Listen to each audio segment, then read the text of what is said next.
ஸ்ரீ சாமுண்டீஸ்வரியை நமக. பாலும் தெளிந்தேனும் பாகும் பருப்பும் இவை நாளும் கலந்து நானுனக்கு தருவேனே. கோலம் செய் துங்க கருமுகத்து தூமணியே, நீ எனக்கு சங்கத்தமிழ் மூன்றும் தா. நீ எனக்கு சங்கத்தமிழ் மூன்றும் தா. நீ எனக்கு சங்கத்தமிழ் மூன்றும் தா.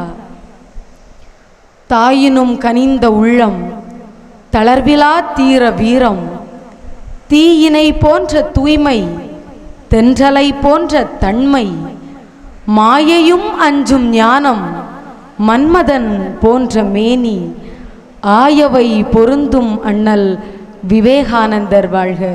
சுவாமி விவேகானந்தரின் பொற்பாதத்தை தொட்டு வணங்குகிறேன்.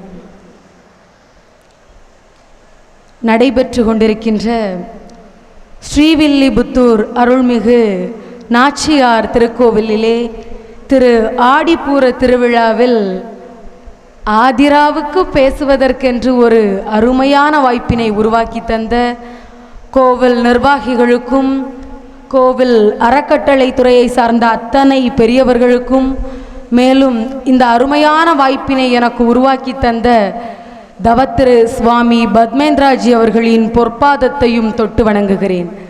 அதே சமயத்தில் இந்த வாய்ப்பினை எனக்கு நல்கிய திருக்கோவிலினுடைய பணியாளர்களாகிய மதிப்பிற்குரிய அம்மா ரேவதி அவர்களுக்கும், மதிப்பிற்குரிய அம்மா ராதிகா அவர்களுக்கும், மோட்டார் வாகன ஆய்வாளராக இருக்கக்கூடிய மதிப்பிற்குரிய அம்மா கனகவல்லி அவர்களுக்கும், மேலும் இந்த நிகழ்ச்சிக்கு வருகை தந்திருக்கக்கூடிய அத்தனை பெரியவர்களுக்கும், ஊர் மக்களுக்கும், ஆன்றோர்களுக்கும், சான்றோர்களுக்கும், என் போன்றோர்களுக்கும் என் அன்பான வணக்கத்தினை தெரிவித்துக் கொள்கிறேன். நான் பேசுவதற்காக எடுத்துக்கொண்ட பொருள் நாச்சியார் அவதாரம். முதலிலே நாச்சியாரை பற்றி, ஆண்டாளை பற்றி நாம் தெரிந்து கொள்ள வேண்டும் என்று சொன்னால், ஆண்டாளே விரும்பி காதலித்து ஆண்டாளே அடைந்த எம் பெருமான் யார் என்பதை நாம் உணர வேண்டும். நினைத்து பாருங்கள், பெருமாள் யார்? அவர் எப்படி இருப்பார்? எந்த வடிவத்தில் இருப்பார்? எங்கே இருப்பார்? யாராவது பார்த்துவிட்டு நேரடியாக நம்மிடம் வந்து சொல்லி இருக்கிறார்களா? இல்லை, நாம் தான் இதுவரை நேரடியாக எம் பெருமானை பார்த்திருக்கிறோமா? கிடையாது. ஆனால் நாம் எல்லோருமே ஒன்றை மட்டும் கற்பனை செய்து வைத்திருக்கிறோம். இதிகாசங்களை, புராணங்களை எல்லாம் கேட்டு பகவான் இப்படித்தான் இருப்பார் என்று நாமே நிர்ணயித்து வைத்திருக்கிறோம். இந்த உயரத்தில், இந்த நிறத்தில், இத்தனை கைகளுடன், இத்தனை ஆயுதங்களை கையிலே ஏந்தி கொண்டுதான் பெருமாள் காட்சி அளிப்பார் என்று நாமே கற்பனை செய்து வைத்திருக்கிறோம். ஆனால் உண்மையாகவே எம் பெருமான் யார்? அவரை எப்படி நாம் அறிய வேண்டும் என்று சொன்னால், எம் பெருமானை பற்றி எனக்கு எதுவுமே தெரியாது என்பதை எப்போது நாம் தெரிந்து கொள்கிறோமோ அப்போது தான் பெருமாளை அறிய முடியும். எல்லாம் தெரிந்தால் அந்த பெருமாளை ஏன் நாம் தேடப் போகிறோம்? நமக்குத்தான் எல்லாம் தெரியுமே. இன்னும் நாம் முழுமையாக பெருமாளை பற்றி அறிய முற்படாததால் தான் இன்னும் அவரை அடைவதற்கான ஆர்வம் நமக்குள் அதிகரித்து கொண்டிருக்கிறது. அந்த ஆர்வத்தால் எம் பெருமானை அடைவதற்கு ஒரே ஒரு வழிதான். இதை போன்ற சமய மாநாடுகள் ஒரு புறம் நடந்தால் அவற்றை நாம் கேட்டுக்கொள்வதோடு நிறுத்தி விடாமல் நம் பார்வையில் பெருமாள் யார் என்று சிந்திக்க வேண்டும். ஏன் தெரியுமா? பெருமாள் ஒவ்வொருவருக்கும் ஒவ்வொரு அனுபவத்தை கொடுப்பவர். உங்களுக்கு ஒரு அனுபவமான அருளை கொடுத்திருந்தால் எனக்கு வேறொரு அருளை கொடுத்திருக்கலாம். என்னுடைய அனுபவத்தை உங்களுக்கு சொன்னால் புரியாது. உங்களுடைய அனுபவம் என்ன என்று எனக்கும் தெரியாது. அதனால் பெருமாள் எல்லாருக்கும் இதே அருளைத்தான் கொடுப்பார் என்று சொல்லி ஒரு குறிப்பிட்ட வரையறைக்குள் பெருமாளை அடக்கிவிடக்கூடாது. அவர் எல்லையற்றவர்.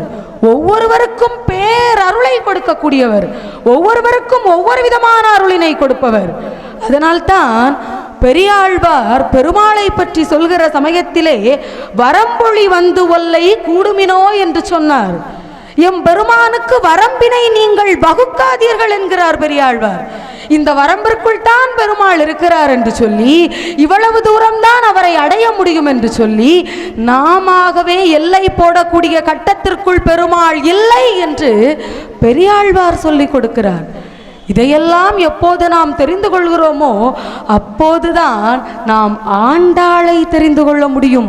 இதை உணர்ந்ததால் தான் அந்த ஆண்டாள் நேரடியாகவே எம்பெருமானை அடைந்தாள். சாதாரணமான விஷயம் அல்ல. ஆண்டாள் அவதரித்து வளர்ந்த ஊரிலே இன்றைக்கு நாம் இருந்து கொண்டிருக்கிறோம்.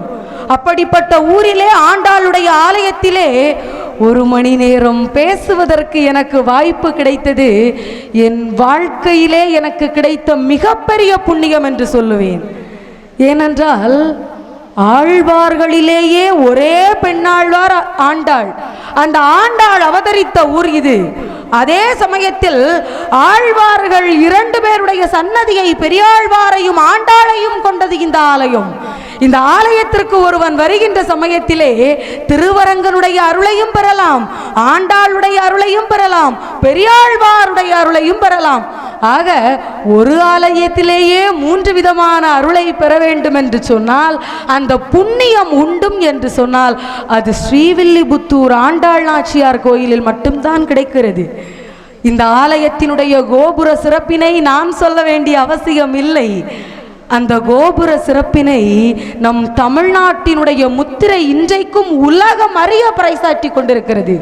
அப்படிப்பட்ட மாபெரும் புகழ் கொண்ட இந்த ஆலயத்திலே பெரியாழ்வார், ஆண்டாள் இவர்கள் எல்லோரும் தற்சமயம் இந்த சபையிலே எங்கோ ஒரு இடத்திலிருந்து நமக்கு அருள்பாலித்து கொண்டு தான் இருக்கிறார்கள். அவர்களுடைய அருளுக்கு மத்தியிலே தான் இப்போது பக்தர்களாக நாம் எல்லோரும் அமர்ந்திருக்கிறோம். பெரியாழ்வார் முதலில் யார்? பெரியாழ்வாருடைய பக்தி என்ன தெரியுமா? இன்றைக்கு நாம் சாதாரணமாக நினைக்கிறோமே, பூக்கள் கட்டி நான் சாமிக்கு சாற்றினேன் என்று நாம் சாதாரணமாக சொல்கிறோம். ஆனால் பூக்கள் கட்டி சாமிக்கு சாற்றுவதையே தன் பக்தியின் பணியாக கொண்டவர் பெரியாழ்வார். அவர் இன்றைக்கு ஆழ்வார்களில் ஒருவராக இருந்து கொண்டிருக்கிறார். பெரியாழ்வாருடைய முதல் பெயர் விஷ்ணு சித்தர் தான். மிக பெரிய பெருமாள் பக்தர். தினசரி ஆலயத்திற்கு எம்பெருமானுக்காக பூக்களை எல்லாம் பறித்து மிக அழகாக மாலை தொடுக்கிறார். எம்பெருமானுக்கு தினசரி சாற்றி வருகிறார். இந்த சமயத்திலே அந்த ஊரில் உள்ள அரசனுக்கு ஒரு சந்தேகம் வருகிறது.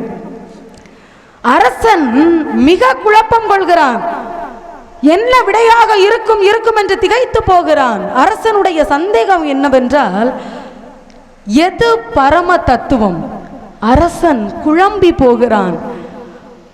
பெரியவர்களை எல்லாம் அழைத்து கேட்டு பார்க்கிறான், யாருக்கும் தெரியவில்லை. உடனே அந்த அரண்மனையில் உள்ள ஒரு காவலனை அழைத்து தன்னுடைய சந்தேகத்தை சொல்கிறான். காவலன் ஊர் முழுக்க முரசு கொட்டி அரசனுடைய சந்தேகத்தை அறிவிக்கிறான். ஊரெல்லாம் அரசனுடைய சந்தேக கேள்வி பரவப்படுகிறது.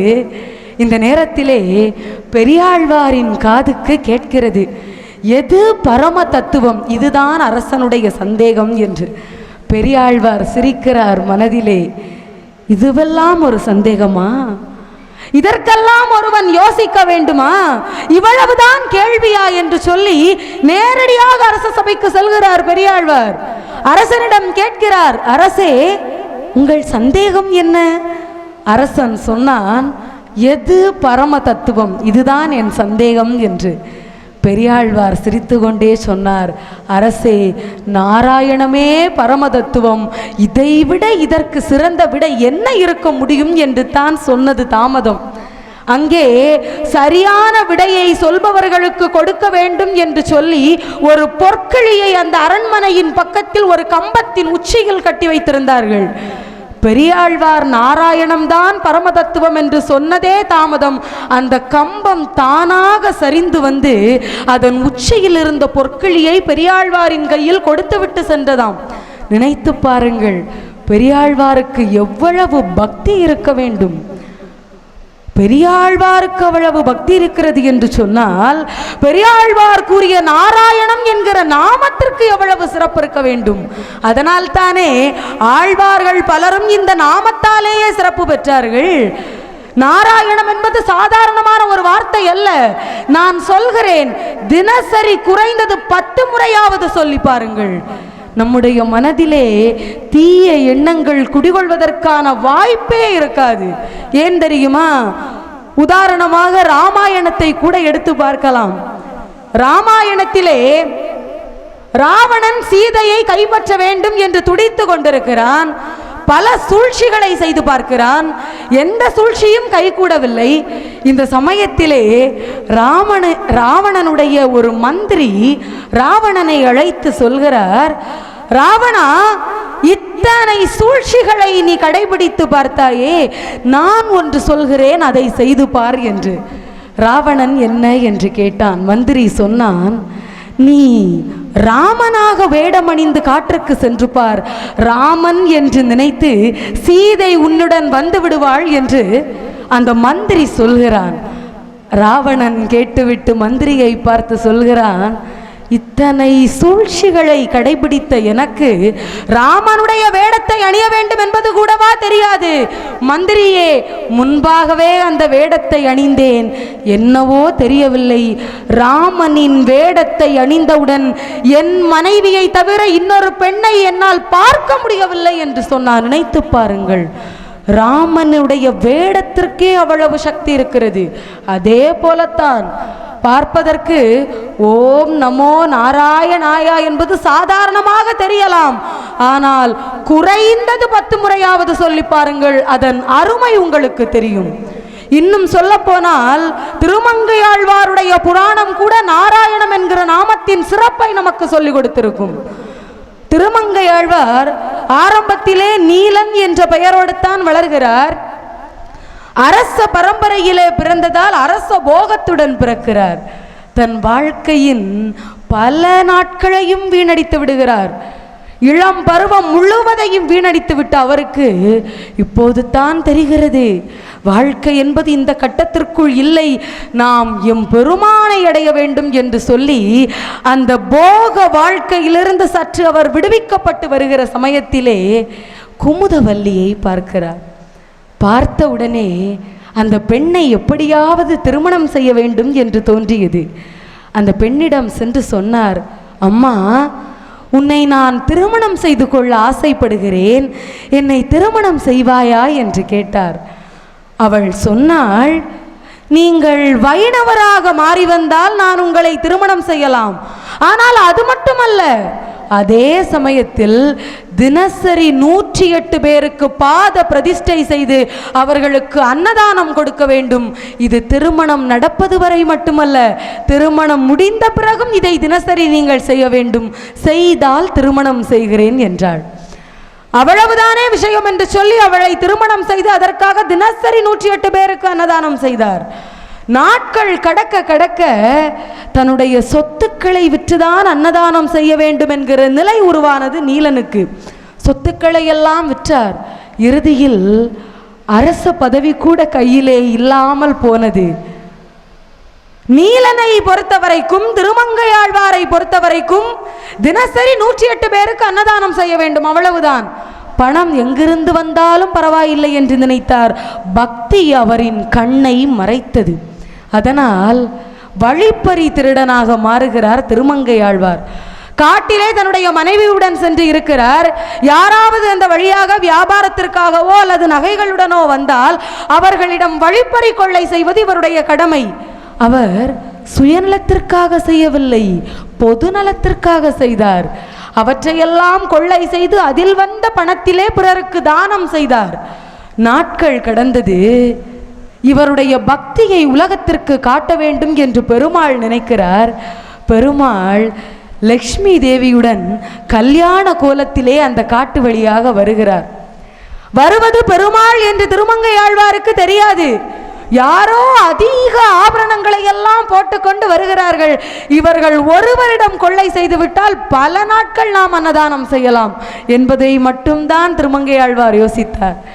எம் பெருமானின் கழுத்தில், காதில், மார்பில் என்று எல்லா இடங்களிலும் இருந்த அத்தனை ஆபரணங்களையும் கழற்றுகிறார். இறுதியிலே கால் விரலில் அணிந்திருந்த மிட்டி, அதாவது எம் பெருமானுடைய திருவாளியை கழற்ற முற்படுகிறார். பெருமான் காலில் இருந்த திருவாளி வரவில்லை. சரி, இது ஒன்றை வைத்து நாம் எத்தனைத்தான் அன்னதானம் செய்ய முடியும்? மற்ற ஆபரணங்கள் எல்லாம் கிடைத்திருக்கிறதே என்று சொல்லி மற்ற ஆபரணங்களை எல்லாம் மூட்டை கட்டி அதை சுமந்து தோளிலே கொண்டு போகலாம் என்று நினைத்து மூட்டையை தூக்கினார். மூட்டை நகரவில்லை. திருமங்கையாழ்வாருக்கு ஒரே ஆச்சரியம். வந்திருப்பது பெருமாள் என்று கூட தெரியாமல் பெருமாளை பார்த்தே கேட்கிறார், ஐயா, என்ன மந்திரம் போட்டு வைத்திருக்கிறீர்கள்? மூட்டையை தூக்கவே முடியவில்லையே. ஏதாவது மந்திரம் இருந்தால் எனக்கும் சொல்லுங்கள், நானும் என் அணிகலன்களை பாதுகாக்க அந்த மந்திரத்தை பயன்படுத்திக் கொள்வேன் என்று நக்கலாக. பெருமாளும் சிரித்தபடியே, ஆமாம், நான் ஒரு மந்திரம் போட்டு வைத்திருக்கிறேன், ஆனால் எல்லாருக்கும் சொல்லி தர மாட்டேன். வா, என் அருகிலே வா, உன் காதில் ரகசியமாக சொல்லி தருகிறேன் என்றார். ஏதோ பெரிய மந்திரம் என்று நினைத்து கொண்டு திருமங்கையாழ்வாரும் பெருமாளுக்கு அருகிலே செல்ல, பெருமாள் திருமங்கையாழ்வாரின் காதிலே ஓம் நமோ நாராயணாயா என்று சொன்னார். சொன்ன உடனே திகைத்து போகிறார் திருமங்கையாழ்வார். எம் பெருமானை இத்தனை நாட்களாக மறந்து எல்லாருக்கும் அன்னதானம் செய்ய வேண்டும் என்ற நிலையிலே கொள்ளை செய்து விட்டேனே என்று தன் தவறை தான் உணர்கிற சமயத்திலே எம் பெருமான் காட்சி கொடுக்கிறார். பிறகு எம் பெருமானுடைய ஆழ்வார்களில் ஒருவராக இன்றைக்கும் பாரத மக்களால் போற்றப்பட்டு கொண்டு தான் இருக்கிறார். நினைத்து பாருங்கள், சாதாரணமான மந்திரம் கிடையாது. நான் இதை சொன்னவுடன் பலர் சிந்திக்கலாம், அப்படி என்றால் நாங்களும் தினசரி நாராயண மந்திரத்தை சொல்லிக்கொண்டு திருடலாமா? நாங்களும் தினசரி ஒரு 10 கொள்ளை செய்துவிட்டு 10 முறை நாராயணா மந்திரத்தை சொல்லிவிட்டால் அவை அத்தனையும் மாய்ந்து போகுமா? பாவங்கள் அத்தனையும் கழிந்து போகுமா என்று கேட்கலாம். ஒன்றை மட்டும் உணர்ந்து கொள்ளுங்கள், நீங்கள் நாராயணனுடைய மந்திரத்தை மனதார ஒரு முறை சொல்வீர்கள் என்று சொன்னால் கூட தவறான எண்ணங்கள் உங்கள் மனதில் வருவதற்கான வாய்ப்பே கிடையாது. அது வரக்கூடாது என்பதற்காகத்தான் அன்றைக்கு திருமங்கையாழ்வாருடைய புராணத்தையே எம்பெருமான் நமக்கு கொடுத்திருக்கிறார். இப்படி பலராலும் போற்றப்பட்டு கொண்டிருக்கக்கூடிய இந்த நாராயண மந்திரத்தின் பெருமையை நாம் உணர்கிற சமயத்திலே எம் பெருமாளை உணரலாம். அப்படி உணர்ந்து எம் பெருமானையே ஐக்கியமாக அடைந்தவள்தான் ஆண்டாள். ஆண்டாளுடைய சிறப்பை நான் உங்களுக்கு சொல்ல வேண்டிய அவசியம் கிடையாது. ஏனென்றால் ஆண்டாள் பிறந்த ஊரிலே பிறந்து வளர்ந்தவர்கள் நீங்கள். என்னை விட அதிகமாக ஆண்டாளுடைய அத்தனை புராணங்கள் வரலாற்றையும் தெரிந்தவர்கள் நீங்கள். உங்கள் மத்தியிலே ஆண்டாளை பற்றி பேசுவதற்கு உண்மையாகவே முதலில் நான் தயக்கம்தான் கொண்டேன். இந்த தலைப்பை எனக்கு சுவாமிஜி அவர்கள் கொடுத்த போது ஆண்டாளை பற்றி நிச்சயமாக பேசித்தான் ஆக வேண்டுமா என்று நான் கேட்டேன். ஏனென்றால் இந்த தலைப்பு இந்த முறை எனக்கு கிடைக்கவில்லை என்று சொன்னால் இந்த அளவு நான் ஆண்டாளை புரிந்து படித்திருக்க வாய்ப்பு கிடையாது. ஆண்டாளை எனக்கு படிப்பதற்கான ஒரு வாய்ப்பை இந்த மேடை எனக்கு உருவாக்கி கொடுத்தது. அப்படி கற்றறிந்த சான்றோர்கள் ஆண்டாள் பிறந்த ஊரிலே ஆண்டாளுக்கே உறவினராக இருக்கக்கூடிய அத்தனை சொந்தங்களுக்கு மத்தியில் உங்கள் உறவினர்களில் ஒருவரான ஆண்டாளை பற்றி நான் சொல்லி நீங்கள் அதிகம் அறிய வேண்டியது இல்லை. இருந்தாலும் சிறியவளாக ஆண்டாளை நான் படித்ததில் எனக்கு தெரிந்ததை சொல்கிறேன். பெரியாழ்வார் அதிகமாக பூஜைகள் எல்லாம் செய்து கொண்டிருக்கக்கூடிய நேரத்திலே ஒரு நாள் எம் பெருமானுக்காக துளசி மாலைகள் எல்லாம் பறிக்க வேண்டும் என்று சொல்லி தன்னுடைய தோட்டத்திற்கு செல்கிறார். தோட்டத்திற்கு செல்கிற போது அங்கே துளசி மாடத்தின் அருகிலே பூமாதேவியினுடைய அம்சமாக ஒரு சிறு பெண் குழந்தை அவதரித்திருக்கிறது. பெரியாழ்வாருக்கு ஒரே மகிழ்ச்சி. அந்த குழந்தையை எடுத்த உடனே அந்த குழந்தையை எப்படியாவது தான் வளர்க்க வேண்டும், என் வளர்ப்பு மகளாக இவளையே வளர்க்க வேண்டும் என்று மனதிலே நினைத்து அந்த பெண் குழந்தைக்கு கோதை என்று பெயரையும் சூட்டி வளர்க்கிறாள். கோதையாக வளரக்கூடிய ஆண்டாள் பெரியாழ்வாரை போன்று பெருமாள் பக்தனாகவே வளர்கிறாள். மீன் குஞ்சுக்கு நீந்த கற்றுக் கொடுக்க வேண்டிய அவசியம் இல்லை என்பார்கள். அதே போல பெரியாழ்வாருடைய மகளுக்கு நாம் பெருமாளை பற்றி சொல்லிக் கொடுக்க வேண்டிய அவசியமே கிடையாது. எப்போதும் பெருமாள் நாமத்தையே ஆண்டாள் சொல்லிக் கொண்டிருக்கிறாள் தன்னுடைய இளம் பருவத்திலிருந்தே. ஆண்டாள் விளையாடுகிற போது கூட இளம்பருவத்தில் பெருமாளுடன் தான் விளையாடியதாக நம்புகிறாள். தனக்கு தோழன் என்றால் பெருமாள் தான், தனக்கு அண்ணன் என்றால் பெருமாள் தான், தனக்கு தந்தை என்றால் பெருமாள் தான், தாய் என்றால் பெருமாள் தான், எல்லாம் பெருமாள் என்கிற நிலையிலே அன்றைக்கு சிறு வயதில் ஆண்டாள் வளர்கிறாள். பாரதியார் கூட சொல்கிற போது, காக்கை சிறகினிலே நந்தலாலா நின்றன் கரிக நிறம் தோன்றுதையே நந்தலாலா, பார்க்கும் மரங்களெல்லாம் நந்தலாலா நின்றன் பச்சை நிறம் தோன்றுதையே நந்தலாலா, கேட்கும் ஒலியிலெல்லாம் நந்தலாலா நின்றன் கீதம் இசைக்குதடா நந்தலாலா, தீக்குள் விரலை வைத்தால் நந்தலாலா உன்னை தீண்டு மின்பம் தோன்றுதடா நந்தலாலா என்று எல்லாவற்றிலும் பெருமாளை கண்டதாக சொல்லியிருப்பார். ஆண்டாளும் அதே போல எல்லாமாகவும் பெருமாளை பார்க்கிறாள். இவை அனைத்துமே ஒரு குறிப்பிட்ட பருவம் வரைத்தான். ஆண்டாள் ஒரு பருவத்தை கடக்கிற சமயத்திலே அதுவரை தோழனாக மட்டும் தென்பட்ட எம்பெருமான் காதலனாக தெரிய ஆரம்பிக்கிறான். அவள் பெருமாளையே தன் காதலனாக எடுத்துக்கொள்கிறாள். பெருமையாக நினைக்கிறாள், என்னுடைய காதலன் எம்பெருமான், நானும் அவரும் திருமணம் செய்து கொள்வோம் என்று காதலிக்க தொடங்கிய பருவத்திலேயே திருமணம் வரைக்கும் தன்னுடைய காதல் எண்ணத்தை கொண்டு சென்றவள் ஆண்டாள். அவள் எண்ணம் வளர வளர அவள் நினைத்து பார்க்கிறாள், எனக்கும் எம்பெருமாளுக்கும் நிச்சயதார்த்தம் செய்துவிட்டால் எப்படி இருக்கும்? நிச்சயதார்த்தம் செய்துவிட்டால் எனக்கானவர் எம்பெருமான், பெருமாருக்கு உரியவள் நான். அப்படி என்றால் நிச்சயதார்த்தம் என்றால் என்ன? மாலையை மாற்றிக்கொள்வதைத்தானே நிச்சயதார்த்தம் என்பார்கள். பெருமாளின் மாலையை நான் சாற்றுகிறேன், நான் சாற்றிய மாலையை பெருமாள் சாற்றட்டும், எங்களுக்குள் நிச்சயதார்த்தம் முடிந்துவிடும் என்று நினைத்து பெரியாழ்வார் தினசரி எம் பெருமானுக்காக தொடுத்து வைக்கக்கூடிய அந்த பூமாலையை ஆண்டாள் எடுக்கிறாள். எடுத்துவிட்டு இந்த ஆலயத்தை தரிசிக்கிற போது நாம் பார்த்திருப்போம், ஆண்டாள் பெருமானுக்காக கட்டிய மாலையை அணிந்து கொண்டு அழகு பார்த்த கிணறு என்று சொல்லி ஒரு கண்ணாடி கிணற்றினை நம்முடைய தரிசனத்திற்காக வைத்திருக்கிறார்கள். இந்த கிணற்றிலே ஆண்டாள் வந்து அழகு பார்க்கிறாள். இப்போது என் கழுத்தில் இந்த மாலை அழகாக இருக்கிறது, இன்னும் சில நேரத்தில் இதே மாலை பெருமாளின் கழுத்தில் இருக்க போகிறது. எனக்கு அழகாக இருக்கக்கூடிய இந்த மாலை, என் அழகை இன்னும் மேன்மைப்படுத்தி காட்டக்கூடிய இந்த மாலை என் பெருமாளின் கழுத்திற்கு செல்கிற போது நான் அணிந்ததாலேயே இன்னும் அழகை கூட்டி காட்டுமே, எவ்வளவு அழகாக என் பெருமான் தெரிய போகிறார் என்று தினசரி அழகு பார்க்கிறாள். பல நாட்களாக இது நடக்கிறது. ஒரு நாள் தன்னை மறந்து ஆண்டாள் அழகு பார்த்து கொண்டிருக்கிறாள் அந்த மாலையை அணிந்து கொண்டு. அந்த சமயத்திலே பெரியாழ்வார் பார்க்கிறார், சூடிய மாலையை எம்பெருமானுக்கு திரும்பவும் சூடினால் அது தவறாகிவிடும் என்று பெரியாழ்வார் பயப்படுகிறார். என் மகள் ஏன் இப்படி செய்கிறாள்? பெருமாளுக்கு சாற்ற வேண்டிய மாலையை முன்பாக நாம் சுவாசித்து கூட பார்க்க கூடாது என்பார்கள், இவள் அணிந்தே பார்க்கிறாளே என்று மனதிலே வருத்தம் கொண்டு அந்த மாலையை வீசிவிட்டு வேறொரு மாலையை தொடுக்கிறார். தொடுத்து எம் பெருமாளுக்கு சாற்றிவிட்டு வருகிறார். வீட்டிற்கு வந்து பெரியாழ்வார் உறங்கியதுதான் தாமதம். பெருமாள் கனவிலே காட்சி கொடுக்கிறார். பெருமாளுக்கோ ஒரே கோபம், ஆண்டாள் எனக்கு கொடுத்த மாலையை இத்தனை நாட்களாக அணிந்தேன். பெரியாழ்வாரை பார்த்து சொல்கிறார், பெரியாழ்வாரே, இன்றைக்கு நீங்கள் கொடுத்த மாலையில் வாசமே கிடையாது. அந்த மாலையை அணிந்ததால் நான் மகிழ்ச்சியை அடையவில்லை.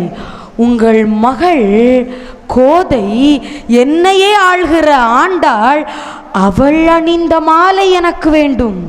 அந்த மாலையை அணிகிற போதுதான் நான் மகிழ்ச்சியாக இருக்கிறேன். நாளை முதல் உன் மகள் அணிந்த மாலையைத்தான் எனக்கு நீ சாற்ற வேண்டும் என்று பெரியாழ்வாருக்கு கட்டளையிட்டு, உன் மகள் ஆண்டாளையே நான் திருமணம் செய்து கொள்வேன் என்று மாமனாருக்கு வாக்கினையும் கொடுக்கிறார் பகவான் கிருஷ்ணர். இப்போது ஆண்டாள் எம் பெருமானுக்கு என்று அங்கே நிச்சயமே ஆகிவிட்டது. இந்த சமயத்தில் ஆண்டாள் எம் பெருமானுக்காக பாவை நோன்பை எல்லாம் எடுக்கிறாள். மார்கழி மாதம் பாவை நோன்பு என்பது சாதாரணமான விஷயம் அல்ல. அதை நாம் எடுக்க வேண்டும் என்பதற்காக, அதை நாம் உணர வேண்டும் என்பதற்காகத்தான் ஆண்டாள் திருப்பாவையே நமக்கு கொடுத்தாள். திருப்பாவை பக்தி நூல் மட்டுமல்ல, தமிழை விளக்குகின்ற நூல். அதனால்தான் ஆண்டாள் தமிழை ஆண்டாள் என்று நாம் பெருமையோடு சொல்கிறோம். அந்த ஆண்டாள் திருப்பாவையிலே பாவை நோன்பை மிக அழகாக நமக்கு சொல்லிக் கொடுத்திருப்பாள். எப்படி என்றால், திருப்பாவையினுடைய 2வது பாடலை எடுத்து பார்த்தால், பாவை நோன்பை நாம் எப்படி இருக்க வேண்டும் என்கிற வரைமுறையை நமக்கு சொல்லிக் கொடுத்திருப்பார். வையத்து வாழ்வீர்கள், நாமும் நம் பாவைக்கு செய்யும் கிருசனைகள் கேளீரோ, பார் கடலுள் பைய துயின்ற பரமனடி பாடி, நெய்யுண்ணோம் பாலுண்ணோம் நாட்காலே நீராடி, மையிட்டு நாம் எழுதோம் மலரிட்டு நாம் முடியோம், செய்யாதன செய்யோம் தீ குரலை சென்று ஓதோம், ஐயமும் பிச்சையும் ஆந்தனையும் கை காட்டி உய்யுமார் எண்ணி உகந்தேலோர் எம்பாவாய் என்றாள். ஆண்டாள், நீ இவர்கள் மட்டும்தான் இந்த பாவை நோன்பை எடுக்க வேண்டும் என்று யாருக்கும் கட்டளையிடவில்லை. ஆண்டாள் பாவை நோன்பு எடுப்பதற்காக அழைக்கிற போது வையத்து வாழ்வீர்கள் என்று அழைக்கிறாள். உலகத்தில் உள்ள எல்லோரும் வாருங்கள், எல்லோரும் சேர்ந்து எடுப்போம் பாவை நோன்பை என்று அங்கே ஒற்றுமையை நமக்கு சொல்லித் தருகிறாள் ஆண்டாள். அது மட்டுமல்ல, பார்க்கடலிலே பள்ளி கொண்டிருக்கக்கூடிய எம் பெருமானின் நாமத்தை சொல்வது தான் பாவை நோன்பு என்கிறாள். நாமெல்லாம் இன்றைக்கு பல நோன்புகளை எடுக்கிறோம், பல விரதங்களை எடுக்கிறோம், ஏகாதசி விரதம் உட்பட எல்லா விரதங்களையும் எடுக்கிறோம். நாம் என்ன நினைத்து கொண்டிருக்கிறோம்? விரதம் என்றால் அன்றைக்கு சாப்பிடக்கூடாது, பெருமாளை நினைக்க வேண்டும். பெருமாளை நினைப்பதில்லை, சாப்பிடாமல் இருக்கிறோம். நேரத்தை எப்படி செலவழிப்பது என்று தெரியாமல் செல்போனில் நேரத்தை செலவழித்துக் கொண்டிருக்கிறோம்.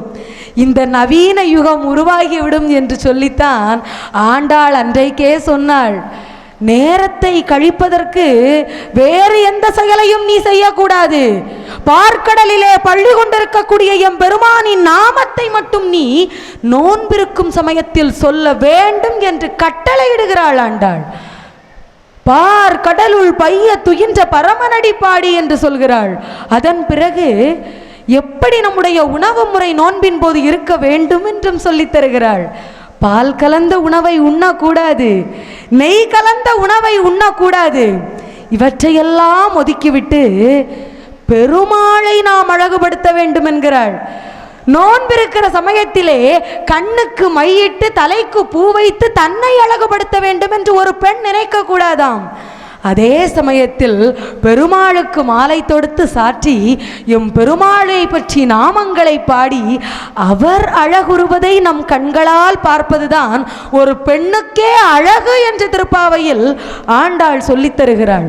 அது மட்டுமல்ல, ஆண்டாளுக்கே தெரியும் போல, ஒருவேளை வளரக்கூடிய இளம் தலைமுறை பிள்ளைகள் பெரியவர்களுடைய சொல்லை நவீன யுகத்தில் கேட்காமல் போய்விடுவார்களோ என்று நினைத்து மார்கழி மாதம் 30 நாட்களுமாவது பெரியவர்களின் பேச்சை கேட்க வேண்டும் என்று சொல்லி ஆண்டாள் சொல்லுகிறாள். இந்த நோன்பு இருக்கிற சமயத்திலே பெரியவர்கள் எதை செய் என்று சொல்லி தருகிறார்களோ அதை செய்ய வேண்டும் என்று சொல்கிறாள். ஒரு சொல் தீய சொல் என்று நமக்கு தெரிகிறது என்று சொன்னால் அந்த சொல்லை இந்த நோன்பிருக்கும் போது சொல்லாதீர்கள் என்று சொல்கிறாள். அதே ஆண்டாள் இந்த பாடலினுடைய முடிவு சமயத்திலே ஐயமும் பிச்சையும் ஆந்தனையும் கை காட்டி என்கிறாள். ஐயம் என்பதும் பிறருக்கு பொருள் கொடுப்பதைத்தான் குறிக்கிறது, பிச்சை என்பதும் பிறருக்கு பொருள் கொடுப்பதைத்தான் குறிக்கிறது. அப்படி இருக்க ஆண்டாள் ஏன் இந்த இரண்டையும் சொல்ல வேண்டும்? ஐயம் என்பது ஞானத்தில் சிறந்த பெரியவர்களுக்கு நாம் கொடுக்கக்கூடிய பொருளை குறிக்கிறது. பிச்சை என்பது வறுமையில் வாடக்கூடியவர்களுக்கு நாம் கொடுக்கக்கூடிய பொருளை கொடுக்கிறது. ஒரு நோன்பிருக்கிற சமயத்திலே ஒருவன் ஞானிகளுக்கு மட்டும்தான் செல்வம் கொடுக்க வேண்டும் என்றில்லாமல், வறியவர்களுக்கு மட்டும்தான் செல்வம் கொடுக்க வேண்டும் என்றில்லாமல் எல்லோருக்கும் எல்லாவற்றையும் முடிந்தவரை கொடுத்து வாழுங்கள் என்று நோன்பின் வழிமுறையை 2வது பாசுரத்திலே ஆண்டாள் விளக்குகிறாள். அதன் பிறகு ஒரு சில பாசுரங்கள் கடந்து வருகிற சமயத்தில் ஆண்டாள் பெண்களை நோன்பிற்காக எழுப்புகிறாள். எப்படி எழுப்புகிறாள்? கீச் கீச் என்று எங்கும் ஆனை சாத்தன் கலந்து பேசின பேச்சரவம் கேட்டிலையோ, பேய் பெண்ணே காசும் பிறப்பும் கலகலப்ப கைபேர்த்து வாச நறுங்குழல் ஆட்சியர் மத்தினால் ஓசைப்படுத்த தைரரவம் கேட்டிலையோ, நாயக பெண் பிள்ளாய் நாராயணன் மூர்த்தி கேசவனை பாடவும் நீ கேட்டே கிடத்தியோ, தேசமுடையாய் திற ஏலோர் எம்பாவாய் என்கிறார். அந்த காலத்திலே ஒரு வீட்டிலிருந்து நோன்பிற்கு ஒரு பெண் புறப்படுகிற சமயத்தில் அடுத்த வீட்டில் இருக்கக்கூடிய பெண், அதற்கடுத்த வீட்டில் இருக்கக்கூடிய பெண் என்று எல்லாரையும் அழைத்து செல்லக்கூடிய வழக்கம் இருந்தது. நினைத்து பாருங்கள், அன்றைக்கு ஆண்டாள் பெண்களுக்கு இடையில் தேவைப்படக்கூடிய ஒற்றுமையை நமக்கு சொல்லித் தருகிறாள். எந்த ஒரு விஷயத்தையும் எடுக்கிற போதும் பெண்கள் ஒவ்வொருவரையும் அழைத்து கொண்டு ஒற்றுமையாக செல்ல வேண்டும் என்பதை கூட பாசுரத்தில் விளக்கியவள் ஆண்டாள். ஒவ்வொரு பெண்ணையாக அழைத்து செல்வார்களாம். அப்போது ஒரு வீட்டில் மட்டும் ஒரு பெண் இன்னும் எழும்பாமலே இருந்து கொண்டிருக்கிறாள். அதிகாலையில் எல்லாரும் பாவை நோன்புக்காக புறப்பட்டு வந்து நிற்கிறார்கள். அந்த பெண் மட்டும் இன்னும் எழும்பவே இல்லை. அந்த பெண்ணை எப்படி எழுப்புகிறார்களாம்? வீட்டிற்கு வெளியே நின்று எல்லா பெண்களும் சொல்கிறார்களாம், பெண்ணே நீ இன்னும் உறங்கிக் கொண்டிருக்கிறியா? கீச் கீச் என்று சொல்லி ஆனை சாத்தன் என்கிற ஒரு பறவை கத்துகிறதே, உன் காதில் அது விழவில்லையா? சரி, அதை விடு. ஆயர் குலத்து பெண்கள் அதிகாலை சமயத்திலே எழுந்து பால் கறப்பதற்காக செல்கிறார்கள். அப்படி அவர்கள் அசைந்து அசைந்து செல்கிற போது அவர்கள் கழுத்தில் இருக்கக்கூடிய முத்து மாலையும் தாலியும் சேர்ந்து உரசக்கூடிய பேரொலி கேட்கிறதே, அந்த ஒலியை கேட்டும் கூடவா உன்னால் துயிலெழ முடியவில்லை? சரி, அதையும் விடு. ஆயர் குலத்து பெண்கள் அதிகாலையில் தயிர் கடைகிறார்களே, அந்த மத்தினை வைத்து தயிர் கடைகிற போது அத்தனை பேரும் எழக்கூடிய பேரொலி எழும்புகிறதே, அந்த ஒலியை கேட்டுமா நீ எழும்பவில்லை? சரி, விடு. இவை எல்லாவற்றையும் கூட மன்னித்து விடலாம். நாங்கள் இத்தனை பெண்கள் தெருவின் தொடக்கத்திலிருந்தே எம் பெருமானுடைய பெருமைகளை பாட்டாக பாசுரமாக பாடிக்கொண்டு வருகிறோமே, இந்த கீதம் கூடவா உனக்கு கேட்கவில்லை? இந்த கீதத்தை கேட்டும் கூடவா உன்னால் துயிலெழ முடியவில்லை? சீக்கிரம் எழும்பு, பாவை நோன்பிற்கு செல்வோம் என்று கோபத்தில் சொல்கிறார்கள். நினைத்து பாருங்கள், அன்றைக்கெல்லாம் பாவை நோன்பிருக்கிற சமயத்தில் எவ்வளவு நேரமானாலும் கூட ஒரு பெண்ணை எழுப்பி அவளையும் சேர்த்து பக்தி மார்க்கத்திலே ஈடுபடுத்தக்கூடிய நிலை இருந்தது. அந்த நிலை இன்றைக்கும் இருக்கும் என்று சொன்னால் உண்மையாகவே எல்லாரும் மிக சீக்கிரமாகவே எம் பெருமானை முழுமையாக தெரிந்து கொள்ள முடியும். அப்படி நாம் தெரிந்து கொள்கிற சமயத்தில் ஆண்டாள் அடுத்ததாக சொல்லி தருகிறாள். ஒரு வீட்டில் ஒரு பெண்ணை எழுப்பி விட்டார்கள். அடுத்த வீட்டிற்கு ஆண்டாள் செல்கிறாள். அங்கே அந்த பெண் இன்னும் புறப்படவில்லை. பெண்கள் புறப்படுவதற்கு தாமதமாவது இயல்பு. ஆண்டாள் அதை அன்றைக்கே சொல்லி இருக்கிறாள்.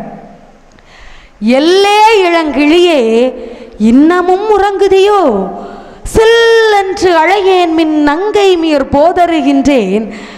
வல்லை உன் கட்டுரைகள் பண்டே உன் வாயறிதும் வல்லீர்கள் நீங்களே நானேதான் ஆயிடுக. ஒல்லை நீ போதாய் உனக்கென்ன வேறுடையை? எல்லாரும் போந்தாரோ போந்தார் போந்து எண்ணிக்கொள்.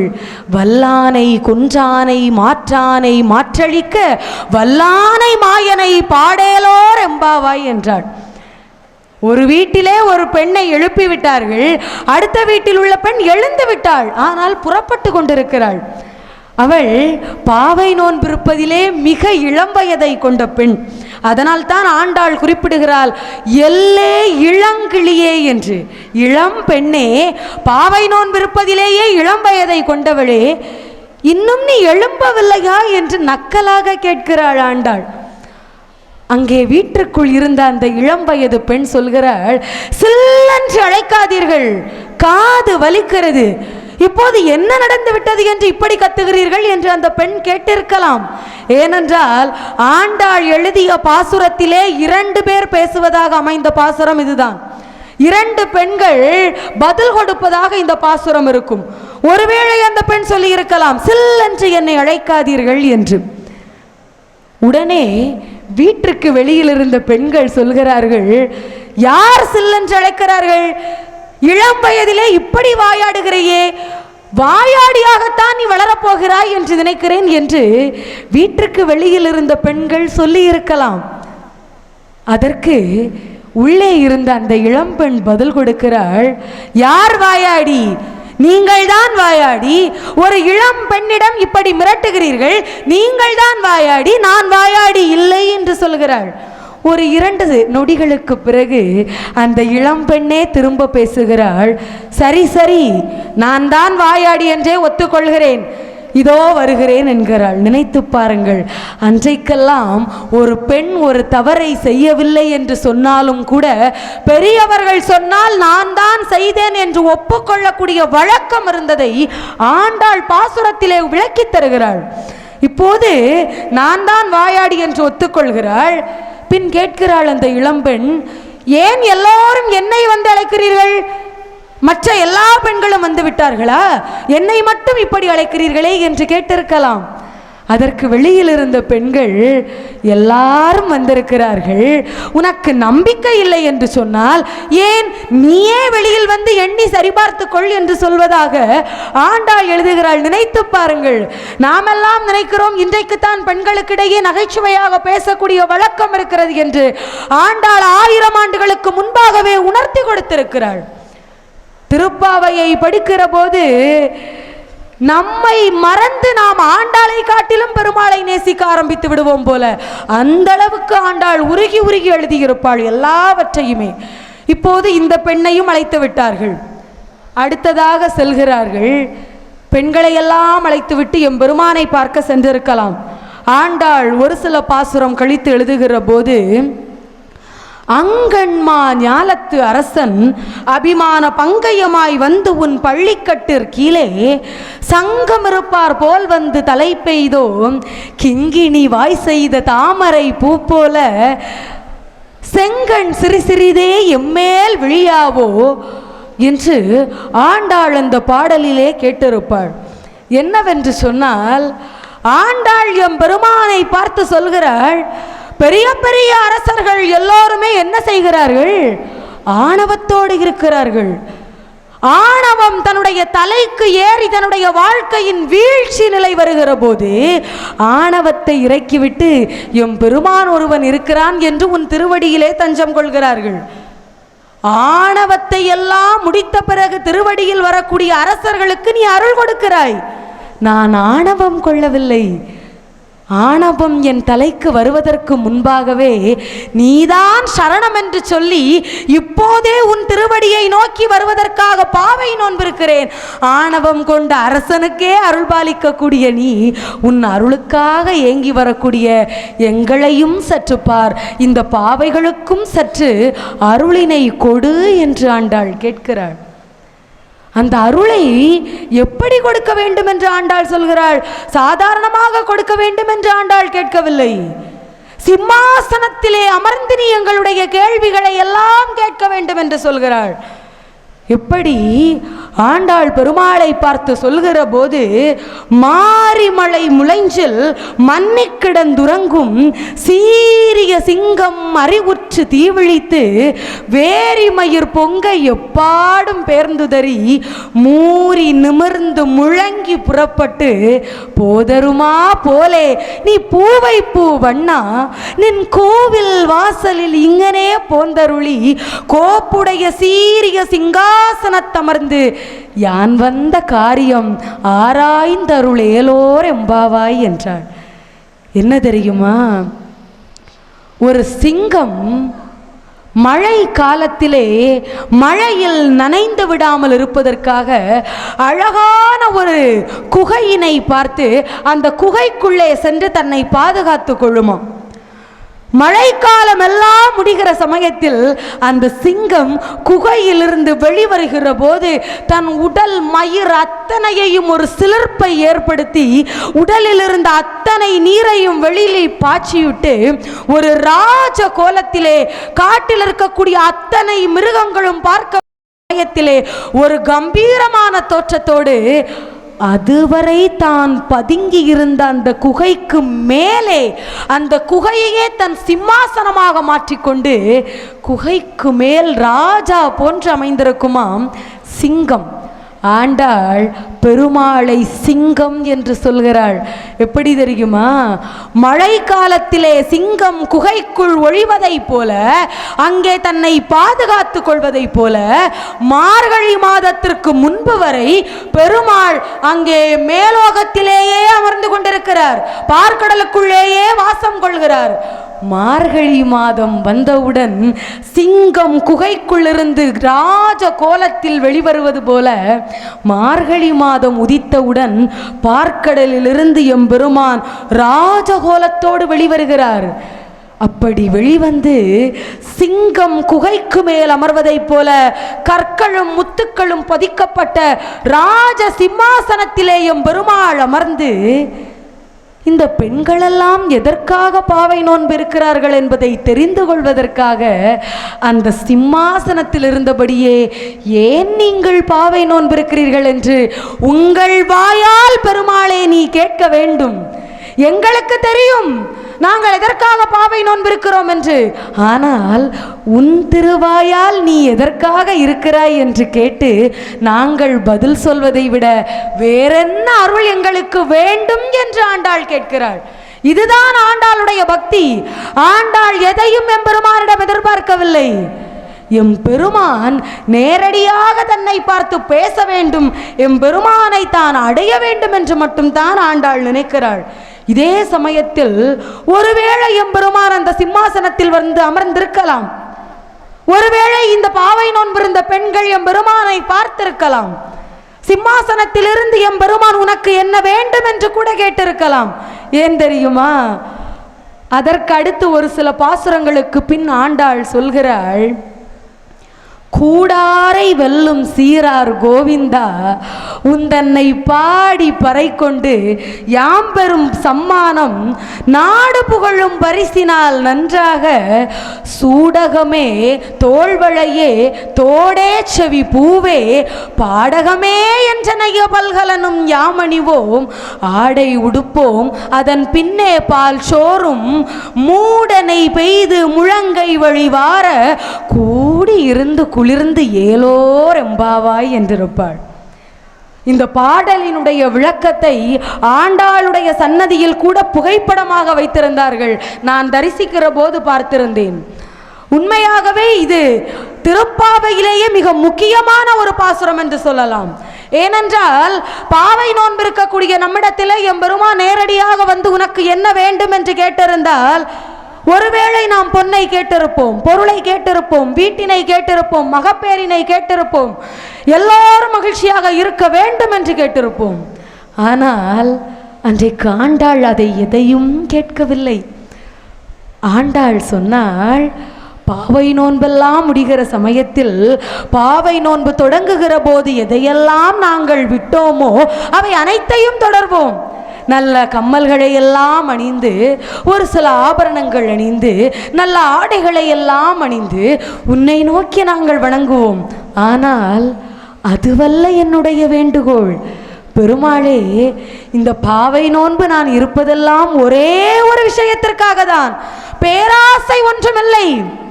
அந்த சிம்மாசனத்திலேயே நீ அமர்ந்து கொள். அந்த சிம்மாசனத்தில் அமர்ந்து உன்னை சுற்றி நாங்கள் எல்லோரும் அமர்ந்து கொள்கிறோம். அமர்கிற சமயத்தில் பால் வழிய வழிய சாதத்தை தயார் செய்து அதில் நெய் மணக்கும் அளவிற்கு நெய்யை வாரி ஊற்றி பாலும் நெய்யும் சாதமும் குழைந்திருக்கும் அந்த சமயத்திலே அதில் உனக்கும் கொஞ்சம் கொடுத்து நாங்களும் அதில் கொஞ்சம் எடுத்துக்கொண்டு சாப்பிட வேண்டும். அப்படி அதிகமான பாலும் நெய்யும் கலந்த அந்த சாதத்தை சாப்பிடுகிற போது அந்த பால் எங்கள் முழங்கை வழியாக வடியும். விரல் இடுக்கின் போது அந்த முழங்கை வழியாக வடிந்து போகும். அப்படி அந்த பால் முழங்கை வழியாக வடிகின்ற போது அதை நாங்கள் பார்க்காமல் அந்த சமயத்தில் அந்த பால் சோறை நீ சாப்பிடுகிற போது உன் உதட்டின் ஓரங்களில் வடியக்கூடிய அந்த பாலின் அழகை பார்த்து நான் மகிழ்ச்சி அடைய வேண்டும். எம் பெருமாளே, அதைவிட இந்த பாவை நோன்பில் எனக்கு வேறு எதுவும் வேண்டியதில்லை என்று சொல்கிறாள். நினைத்து பாருங்கள், எம் பெருமான் பால் வழிய வழிய பால் சோற்றினை சாப்பிடக்கூடியதையே தன் வாழ்க்கையின் ஒரு மிகப்பெரிய பாக்கியமாக அன்றைக்கு ஆண்டாள் கேட்கிறாள். இது ஒரு சாதாரணமான விஷயம்தான். எம் பெருமாளுக்கும் சாதாரணமாக தெரிந்திருக்கலாம். அதனால் எம்பெருமான் சொல்லியிருப்பார், ஒருவேளை இது சாதாரணமான விஷயம், நீங்கள் இருக்கக்கூடிய பாவை நோன்பின் பலனுக்கு இது ஒரு சாதாரணமான செயல்தான், வேறு ஏதாவது வேண்டுமென்றால் கேளுங்கள் என்று பெருமான் சொல்லி இருக்கலாம். அதனால் ஆண்டாள் 29வது பாசுரத்திலே பாடுகிறாள், சிற்றஞ்சிறு காலே வந்து உன்னை சேவித்து உன் பொற்றாமரை அடியே போற்றும் பொருள் கேளாய், பெற்றம் மேய்த்து உண்ணும் குலத்தில் பிறந்து குற்றேவல் எங்களை கொல்லாமல் போகாது, இற்றை பறை கொள்வான் அன்று கான் கோவிந்தா, எற்றைக்கும் ஏழேழ் பிறவிக்கும் உன் தன்னோடு உற்றோமே ஆவோம், உமக்கே யாம் ஆட்செய்வோம், மற்றை நம் காமங்கள் மாற்று ஏலோரம்பாவாய் என்றாள் ஆண்டாள். ஆண்டாள் சொல்கிறாள், எம்பெருமானே, நீ சாப்பிடும் அழகை பார்க்க வேண்டும். அதற்கடுத்து ஒரே ஒரு ஆசைதான், நீ ஆயர் குலத்தில் பிறந்திருக்கிறாய். அந்த ஆயர் குலத்தில் பிறந்த உனக்கு நான் இப்போது உறவினராக இருந்து கொண்டிருக்கிறேன். பசுக்களை எல்லாம் மேய்த்து அதிலிருந்து பால் கறந்து வரக்கூடிய வருமானத்தில் வாழக்கூடிய ஒரு குலத்தில் பிறந்த உனக்கு அதே குலத்தில் பிறந்த உறவினராக வாழ்ந்து வளர்ந்த எங்களுக்கு வேறெந்த பாக்கியமும் தேவையில்லை. நாங்கள் கேட்பது ஒன்றுதான், என்றைக்கும் இதே குலத்தில் பிறந்து உனக்கு உறவினர் என்ற ஒரு பெயர் மட்டும் எனக்கு போதும், வேறு பாக்கியம் தேவையில்லை என்கிறாள் ஆண்டாள். அதுவும் ஒரு பிறவிக்கு ஆண்டாள் கேட்கவில்லை. பெருமாளே, 7 பிறப்பு நான் எடுத்தாலும், ஒருவேளை வேறு வேறு பிறப்புகள் எடுக்கிற சமயத்தில் வேறு வேறு ஆசைகள் எனக்கு வரலாம். ஒருவேளை அந்த ஆசை வரும் என்று சொன்னால் மற்ற நம் காமங்கள் மாற்றேலோரம்பாவா என்றாள்.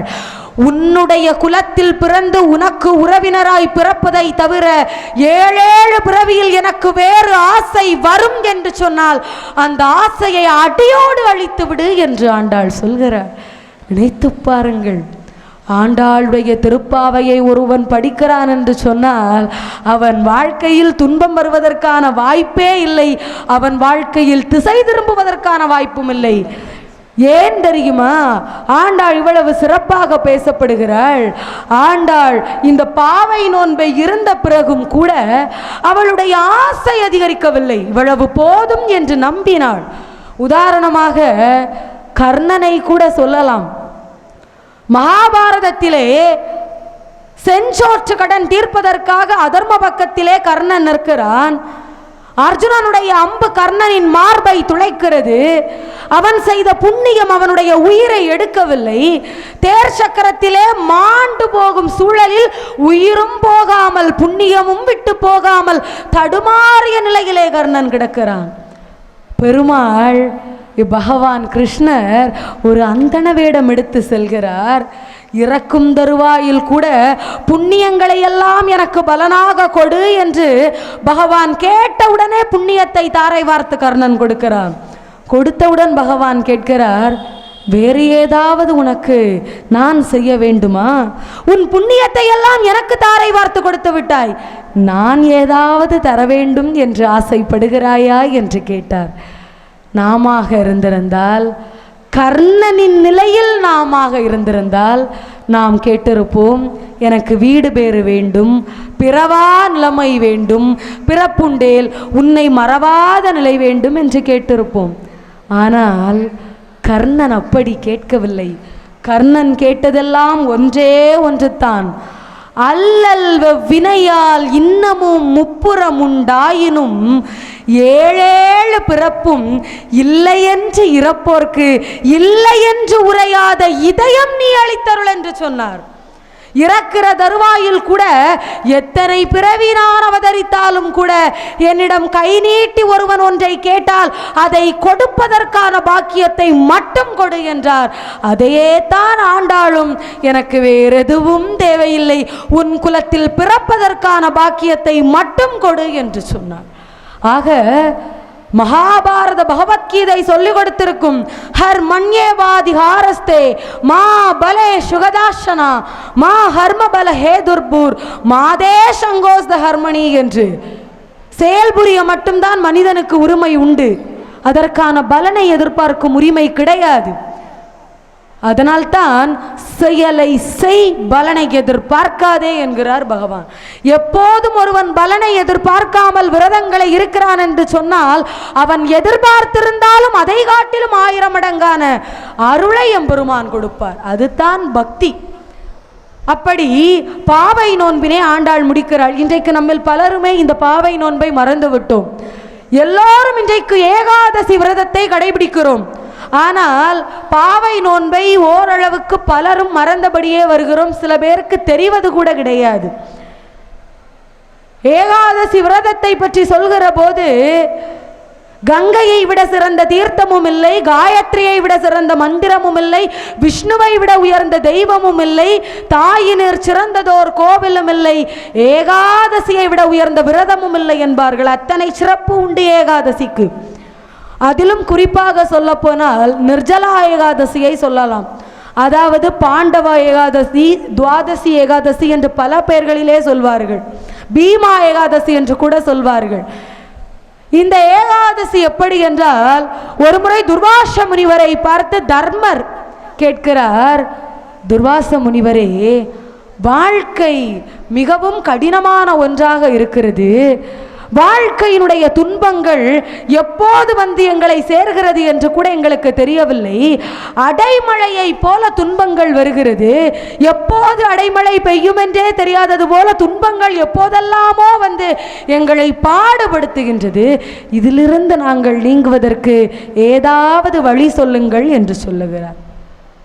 அப்போது துர்வாச முனிவர் சொன்னார், மாதத்திற்கு 2 முறை ஏகாதசி விரதம் வருகிறது, அப்படி வரக்கூடிய ஏகாதசி விரதங்களை நீங்கள் கடைபிடித்தால் நீங்கள் வாழ்க்கையின் துன்பங்களிலிருந்து விடுபடலாம் என்று. இதையெல்லாம் பீமன் ஒளிந்திருந்து கேட்டுக்கொண்டிருந்தான். ஓடி வந்து துர்வாச முனிவரிடம் சொன்னான், துர்வாச முனிவரே, என்ன நினைத்து கொண்டிருக்கிறீர்கள்? என் உடன் பிறந்த 4 வேண்டுமென்றால் எல்லா ஏகாதசி விரதங்களை இருப்பார்கள், என்னால் இருக்க முடியாது. ஏனென்றால் என் வயிற்றிலே விருகம் என்கிற ஒரு நெருப்பு பற்றி எரிந்து கொண்டிருக்கிறது, அது என் வயிற்றில் உள்ள பசையை தூண்டி கொண்டே இருக்கும், என்னால் ஒருவேளை உணவை கூட சாப்பிடாமல் இருக்க முடியாது. மாதம் 2 நாள் பட்டினி இருந்து விரதம் இருக்க சொன்னால் நான் எப்படி இருப்பேன் என்று கேட்டார். அப்போதுதான் துர்வாச முனிவர் சொன்னார், பீமா, உனக்காகவே ஒரு விரதம் இருக்கிறது. நீ ஒரு ஆண்டில் வரக்கூடிய 24 ஏகாதசி விரதத்தையும் இருக்க வேண்டாம், ஆண்டுக்கு ஒரே ஒரு முறை வரக்கூடிய நிர்ஜலா ஏகாதசி விரதத்தை இரு. ஆனால் மற்ற ஏகாதசி விரதங்களில் கூட வேண்டுமென்றால் தண்ணீராவது குடிக்கலாம்.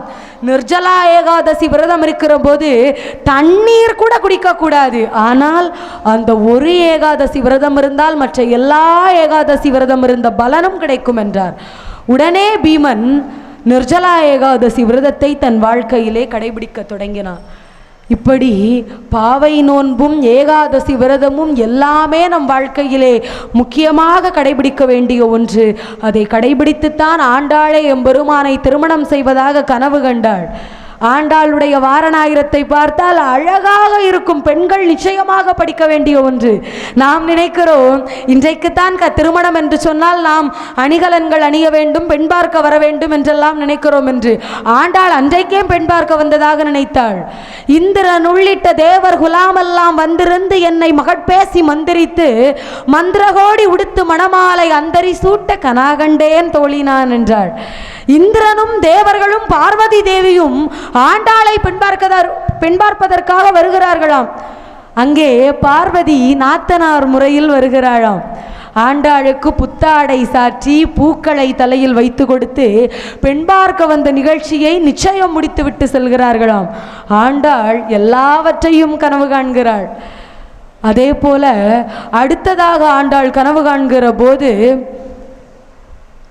எம்பெருமாளை பார்த்து ஆண்டாள் சொல்கிறாள், மத்தளம் கொட்ட வரி சங்கம் நின்றூத முத்துடை தாமம் நிறைதாழ்ந்த பந்தல் கீழ் மைத்துனன் நம்பி மதுசூதனன் வந்து என்னை கைத்தலம் பற்ற கனாகண்டேன் தோழினான் என்கிறாள். எம்பெருமான் முத்துக்களெல்லாம் அலங்கரிக்கப்பட்ட இதே போன்ற ஒரு பந்தலுக்கு கீழே ஆண்டாளுடைய கையை பிடிப்பதற்காக ஆண்டாள் கனவு காண்கிறாள். இப்படி கனவையெல்லாம் கண்டு இறுதியிலே தான் காதலித்த செயல் பொய்யாக போகாமல் தான் காதலித்த எம்பெருமானையே திருமணமும் செய்து கொண்டாள் ஆண்டாள். ஆண்டாளை பற்றி இந்த மேடையிலே ஒரு வாய்ப்பு கிடைத்தது உண்மையாகவே நான் பெருமையாக நினைக்கிறேன். பெருமை என்பதை தாண்டி, புண்ணியம் என்பதை தாண்டி, ஆண்டாளை நான் தெரிந்து கொள்வதற்காக என் வாழ்க்கையில் கிடைத்த மிகப்பெரிய வரமாக இந்த மேடையை பார்க்கிறேன். நாச்சியார் திருமொழியையும் திருப்பாவையையும் நான் படிப்பதற்கு எனக்கு கிடைத்த ஒரு வாய்ப்பு. இன்னும் சொன்னால் இது சுயநலம் கலந்த பொதுநலம் என்று தான் சொல்வேன். படிப்பதால் எனக்கும் பலன், அதை சொல்வதால் உங்களுக்கும் பலன். எனக்கும் இதில் பலன் இருப்பதால் இது ஒரு சுயநலம், உங்களுக்கும் சொல்வதால் இது ஒரு பொதுநலம். என் சுயநலமான ஒரு பொதுநலத்தை உங்களுக்கும் சொல்லி ஆண்டாளை நேரடியாக தரிசித்து அவள் சன்னதியிலே அவள் புகழை பாடுவதற்கான ஒரு வாய்ப்பு கிடைத்ததை மிகப்பெரிய மகிழ்ச்சியாக நினைத்து இந்த வாய்ப்பினை எனக்கு உருவாக்கி தந்த தவத்திரு சுவாமி பத்மேந்திராஜி அவர்களின் பொற்பாதம் தொட்டு வணங்கி, அதே சமயத்திலே இந்த வாய்ப்பினை எனக்கு உருவாக்கி தந்த கோவில் நிர்வாகிகளுக்கும் கோவில் பணியாளர்களுக்கும் மதிப்பிற்குரிய அம்மா ரேவதி அவர்களுக்கும் மதிப்பிற்குரிய அம்மா ராதிகா அவர்களுக்கும் மேலும் மதிப்பிற்குரிய அம்மா திருமதி கனகவல்லி அவர்களுக்கும் அனைத்து நல்லுள்ளங்களுக்கும் ஆன்றோர்களுக்கும் சான்றோர்களுக்கும் என் போன்றோர்களுக்கும் என் அன்பான நன்றியை கூறி விடைபெறுகிறேன். நன்றி, வணக்கம். திருச்சிற்றம்பலம்.